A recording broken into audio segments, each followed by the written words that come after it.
রহিম, আপনারা জানেন গত শুক্রবার 1 নম্বর রাজানগর ইউনিয়ন শ্রমিক দলের প্রচার সম্পাদক ছোট ভাই খোকন ও তার ভাই শ্রমিক দলের ইউনিয়ন শ্রমিক দলের সহসভাপতি গফুরকে যেভাবে বেধড়ক পিটিয়েছে, হত্যার চেষ্টা চালিয়েছে, আমি 1 নম্বর রাজানগর ইউনিয়ন স্বেচ্ছাসেবক দলের পক্ষ থেকে তীব্র নিন্দা জানাই এবং প্রতিবাদ জানাচ্ছি।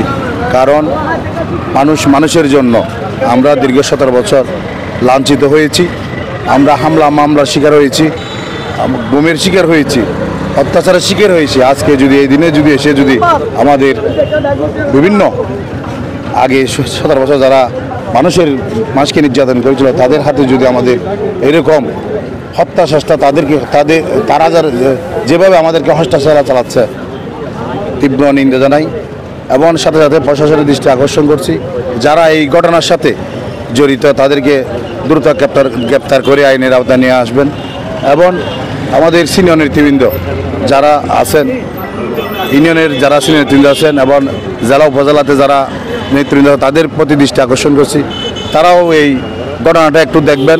কারণ তাদের 3 জনকে, 2 ছেলে 1 বাবা সহ 3 জনকে যেভাবে বেধড়ক পিটিয়েছে, তারা এখনও হাসপাতালে মৃত্যুর সাথে পাঞ্জা লড়ছে। এখনও যারা এই ঘটনা ঘটেছে তাদের পক্ষ থেকে এখনও হাসপাতালে কেউ যায় নাই, তদারকি করে নাই। যদি এই ছেলেগুলো যদি মৃত্যু হয়, আমরা কার কাছে জবটা কার কাছেই দেবো, তাদের পরিবারের কাছে কি জবাব দিব?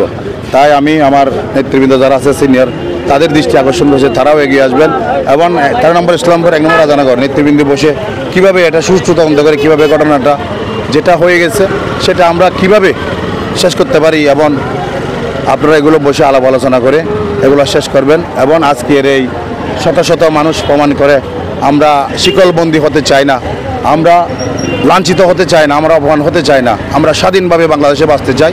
কীভাবে স্বাধীনভাবে আমরা বাঁচব সেটা না নেতৃবৃন্দ এবং প্রশাসন মহোদয় আপনারা বসে আলাপ আলোচনার মাধ্যমে আমাদেরকে একটি সুষ্ঠু তদন্তের মাধ্যমে আমাদের আজকে যে এত বড় একটা ঘটনা এটা যাতে নিষ্পত্তি হয়, এই আশা ব্যক্ত করে আমার বক্তব্য শেষ করলাম।